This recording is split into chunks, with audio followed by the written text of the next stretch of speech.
یاد مصطفیٰ تو ستاتی تھی۔ ایک دن وہ کعبے میں گیا۔ اب بدقسمتی دیکھیں کہ وہ ایسا وقت تھا کہ جب کعبے میں بت رکھے جاتے تھے، تو اس نے دائیں دیکھا بائیں دیکھا، کوئی کافر نظر تو آیا نہیں اس کو، ہیں؟ تو وہ گیا اور اس نے جا کے بتوں پہ پہلے تو تھوکا اور کہا تم کیسے خدا ہو، بدبختوں، برباد ہو وہ جو تمہاری عبادت کرتا ہے، میں تو اللہ وحدہ لا شریک کی عبادت کرتا ہوں۔ ایمان تو وہ لے آیا تھا، بتایا کسی کو نہیں تھا۔ اب ہوا یہ کہ وہ جو یہ عمل کر رہا تھا نا، وہ دور سے کافروں نے دیکھ لیا، غیر مسلموں نے دیکھ لیا، اور جا کر عبداللہ بن جدعان کو بتا دیا کہ تمہارا غلام ہمارے جو جس کو ہم عبادت کرتے ہیں، ہمارے بتوں کی جا کے بے حرمتی کر رہا تھا۔ اب وہ غضبناک ہوا اور اس نے کیا کیا کہ اس غلام کو لیا اور ابو جہل اور امیہ بن خلف، یہ دونوں بڑے خطرناک کافر تھے، بڑے ظالم بھی تھے، جا کے ان کے حوالے کر دیا کہ اب یہ غلام تمہارے حوالے، جو کرنا ہے اس کا کرو۔ اللہ اکبر اللہ اکبر۔ اب جو ظلم و ستم کی داستان شروع ہوئی نا، اب جو کہتے ہیں نا عشق کے امتحان، وہ عشق رسول میں مبتلا تھا، ایمان لے آیا تھا، اب اس غلام پر پیارے اسلامی بھائیوں جو امتحان شروع ہوا کہ اب اس نے کیا کیا کہ مکے میں صحرا میں لے گیا امیہ بن خلف اور ابو جہل، اور اس کو کہا تم ایمان لے آئے ہو، تم اسلام قبول کیا تم نے، اب اس کو تپتی ہوئی ریت پر لٹا دیا۔ اچھا آپ میں سے جو مکے مدینے گئے ہیں نا، ان کو میرا خیال ہے بات جلدی سمجھ آ جائے گی۔ وہاں کی گرمی دیکھیے نا آپ نے، وہاں کی گرمی، اور وہ بھی صحرا کی گرمی میں، اور ننگے پیر نہیں، اس کے کرتا اتار کر تپتی ریت پر لٹا دیا، اور پھر اس کے بعد سینے پر پتھر رکھ دیا اور کہا اکفر بمحمد، معاذ اللہ کہ نبی پاک علیہ الصلوۃ والسلام کی رسالت کا انکار کرو۔ اللہ اکبر۔ غلام تھا، غریب تھا، ان کے شکنجے میں تھا، مگر ایمان کی طاقت دیکھو کہ وہ غلام ایک ہی جملہ کہتا، ربی اللہ، اللہ احد، اللہ احد، اللہ میرا رب ہے، اللہ ایک ہے، اللہ کے سوا کوئی معبود نہیں ہے۔ وہ مارتے جاتے یہ جملہ بلند کرتا جاتا۔ اللہ اکبر۔ ذرا سوچئے تو صحیح، جب یہ روز کی مار تھی، جب یہ روز کی تکلیف تھی، تو میرے آقا علیہ الصلوۃ والسلام ایک بار وہاں سے گزرے اور اس غلام کا حال دیکھا، امیہ بن خلف اور ابو جہل کا ظلم و ستم دیکھا۔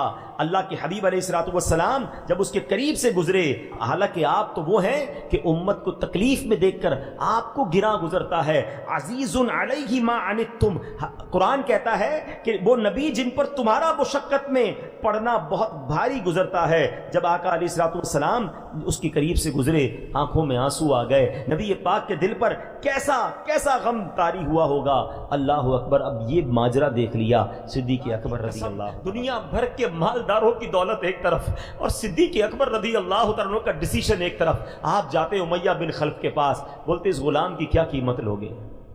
یہ غلام مجھے دے دو، بہت مارتا تھا نا، یہ بتاؤ یہ غلام کتنے کا مجھے دو گے؟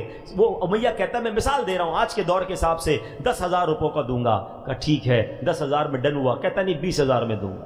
کہا 20,000 میں ڈن ہے۔ کہتا نہیں 30,000 میں دوں گا۔ یعنی اس زمانے کا جو کرنسی تھی، امیہ ریٹ بڑھاتا گیا، آپ اوکے کرتے گئے، امیہ پھر سودے سے پھر جاتا، پھر ریٹ بڑھاتا۔ اس زمانے میں مثال کے طور پہ اگر غلام کی قیمت 10,000 تھی، حضرت ابوبکر سے اس نے 1,00,000 روپے طلب کیے، بہت مہنگی رقم بڑھا دی۔ حضرت ابوبکر صدیق نے کہا مجھے منظور ہے، اب ڈیل ہو گئی۔ امیہ پتہ ہے کیا کہتا ہے؟ کہتا ہے اے ابوبکر، تمہارے تو میں نے بزنس کے بڑے چرچے سنے ہیں، تم تو بڑے بڑے ماہر بزنس مین ہو، اتنا مہنگا غلام تم نے خرید لیا؟ ہائے ہائے، سنو حضرت ابوبکر کا جملہ، کہتے تم اس کی قیمت کیا جانو امیہ، تم اس سے زیادہ مانگتے، میں اس سے زیادہ تمہیں رقم دیتا۔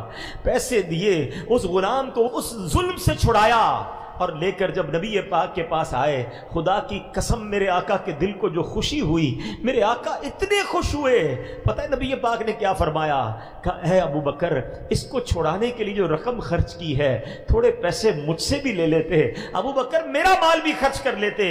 اللہ اکبر۔ وہ تاریخی جملے حضرت ابو بکر صدیق ادا کرتے، حضور میرا مال آپ ہی کا تو ہے، حضور میرا سب کچھ آپ کا ہے، آپ کے لیے ہی تو خرچ کیا ہے۔ اے میرے پیارے اسلامی بھائیوں، وہ ہستی جو تپتی ریت پر بھی عہد کے نعرے بلند کرتی رہی، وہ ہستی جس کو کافر مارتے تھے کہ اللہ کے نبی کا انکار کرو، وہ غلام ہونے کے باوجود اللہ احد ربی اللہ کے نعرے بلند کرتا تھا، جس کو حضرت ابوبکر صدیق نے خرید کر امیہ بن خلف سے آزاد کیا، اور جس کو لے کر جب نبی پاک کی بارگاہ میں آئے تو میرے آقا کے وہ تاریخی جملے کہ اس کو خریدنے میں جو مال خرچ کیا ابو بکر میرے پیسے بھی ملا لو، یہ کوئی اور نہیں ہے، یہ بھی کسی اور کی بات نہیں کر رہا، ہم سب کے امام، عاشقوں کے امام، مؤذن رسول حضرت بلال حبشی رضی اللہ تعالیٰ عنہ کی داستان ہے۔ اللہ اکبر، یہ وہ لوگ تھے جو ایمان لانے کی جنہوں نے قیمت دی ہے۔ ٹرائی ٹو انڈرسٹینڈ، سمجھو یا میرے بچوں جو نوجوان بیٹھے ہو نا، ہمیں تو پتہ ہی نہیں ایمان کیسے لایا جاتا ہے۔ میں اور آپ اللہ کا جتنا شکر ادا کرے کم ہے کہ ہم مسلمان گھرانے میں پیدا ہوئے ہیں۔ ہماری اور آپ کے کانوں نے پہلی آواز جو سنی ہے وہ اللہ اکبر سنی ہے، اور ایک وہ لوگ تھے جب اللہ اکبر کہتے تھے تو مارتے تھے، نماز پڑھتے تھے تو مارتے تھے، کعبہ سامنے تھا طواف کرنے پر مارتے تھے، لہو لہان کر دیتے تھے۔ صحابہ کرام کو بڑا ستایا گیا پیارے اسلامی بھائیوں، چٹائیوں میں باندھ کر دھونی دی گئی ہے، دھوئیں میں دم گھٹایا گیا، ڈبکیاں دیتے تھے، ایسا لگتا تھا کہ جان چلی گئی پھر چھوڑتے تھے۔ ذرا سوچئے میرے پیارے اسلامی بھائیوں، یہ کیسی داستان ہے۔ یہ ہمیں احساس ہونا چاہیے، ایمان کی قدر کرو، اللہ کا شکر ادا کرنا چاہیے۔ میں ایک دعا بتاتا ہوں آپ کو، ویسے میں ایک چوٹ کرنے کے لیے بات کہتا ہوں، کتنے ایسے ہاتھ نہیں اٹھانا، اپنے دل سے پوچھو کہ ہم نے اللہ کا صرف اس لیے شکر ادا کیا ہو کہ اللہ تیری مہربانی تو نے مسلمان گھرانے میں بنایا۔ ہم میں سے بہت ساری شکوے ہیں، پیسے نہیں دیے، یا اللہ گاڑی نہیں ملی، بنگلہ نہیں ملا، کاروبار نہیں ملا، ارے سب مل جاتا، اگر ایمان نہ مل تو میں کدھر جاتا؟ میں اربوں پتی ہوتا اور خدا نہ خواستہ کسی غیر مسلم گھر میں پیدا ہوتا، میں کیا کرتا؟ ایمان سے بڑھ کر کچھ نہیں ہے، ساری دنیا کی دولت ایک طرف، ایمان کی دولت ایک طرف، اور ہمیں تو بن مانگے ملا نا، نو اسٹرگل، نو پرابلم۔ پڑھو تو صحیح صحابہ کرام کو، حضرت خباب رضی اللہ تعالیٰ کے بارے میں آتا ہے، ایک بار آپ کی پیٹھ ہے نا، کرتا انہوں نے اٹھایا تو اس پہ وائٹ نشان تھے۔ حضرت عمر نے کہا خباب یہ تمہیں کیا ہوا؟ کہ عمر تمہیں کیا معلوم، تم تو اس وقت ایمان بھی نہیں لائے تھے، جب میں مسلمان ہوا نا تو میرا آقا مجھے چلتے ہوئے کوئلوں پر لٹاتا تھا، جلتے ہوئے کوئلوں پر ہم بوٹیاں بناتے ہیں، کبھی سوچا اس پہ کوئی بندہ بھی لیٹ سکتا ہے کیا؟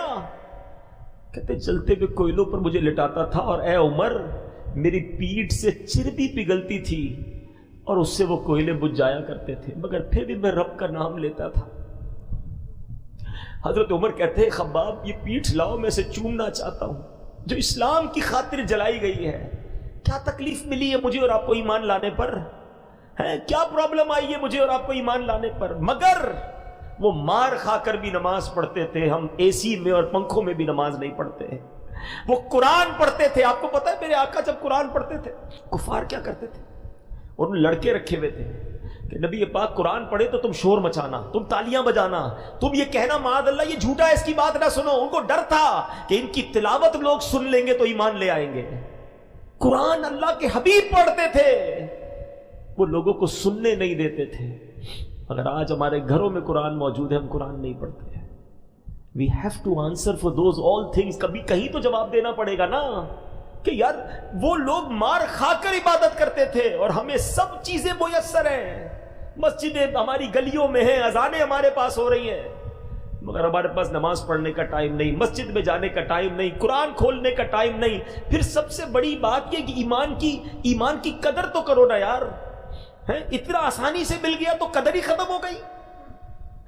آج کسی کو احساس ہی نہیں ہے۔ آپ کو پتہ ہے اللہ کے حبیب علیہ الصلوۃ والسلام یہ دعا کیا کرتے تھے، یا مقلب القلوب ثبت قلبی علی دینک، اے دلوں کو پھیرنے والے میرے دل کو اپنے دین پر ثابت قدمی عطا فرما۔ یہ ہم سب کی کہتے ہیں تربیت کے لیے، مطلب میرے آقا کا دل مبارک تو وہ ہے جس کے صدقے میں ایمان ملا ہے، مگر یہ سکھا رہے ہیں ہمیں کہ دیکھو ایمان جا بھی سکتا ہے، تھنک اباؤٹ اٹ، سوچا کرو۔ ہاں ایمان مل گیا بہت اچھی بات ہے، مگر یہ ایمان سلامت رہے گا قیامت تک، مرتے تک یہ پتہ نہیں ہے۔ ایک حدیث آپ نے سب کو یاد ہوگی، انما الاعمال بالنیات، یاد ہے نا؟ ایک اور حدیث ہے اور وہ حدیث سنو کیا ہے، وہ حدیث ہے انما الاعمال بالخواتیم، اعمال کا دار و مدار خاتموں پر ہے۔ ساری زندگی نمازیں پڑھی، روزے رکھے، حج کیے، اور اگر ایمان پر خاتمہ نہیں ہوا نا، نل اینڈ وائڈ، سب ختم ہو جائے گا۔ سب سے مین چیز ایمان ہے۔ مگر ہم میں سے شاید کوئی ہوگا جس کو ایمان کی فکر ہوتی ہوگی کہ ایمان بھی بچ جائے، یا اللہ ایمان سلامت لے کے جاؤں۔ ہماری گاڑی اچھی ہو تو ہم اس کا لاک لگاتے ہیں، ٹریکر لگاتے ہیں، موبائل قیمتی ہو سنبھال کے رکھتے ہیں، گارڈ رکھتے ہیں لوگ، کیونکہ سامان قیمتی ہے نا۔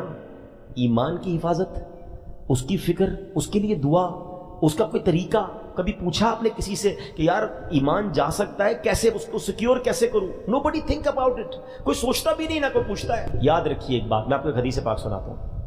حدیث پاک کا مضمون ہے کہ ابن آدم 4 قسم کے ہوں گے، جو انسان ہے نا 4 قسم کے ہوں گے۔ حدیث پاک کا مضمون ہے مسلمان پیدا ہوئے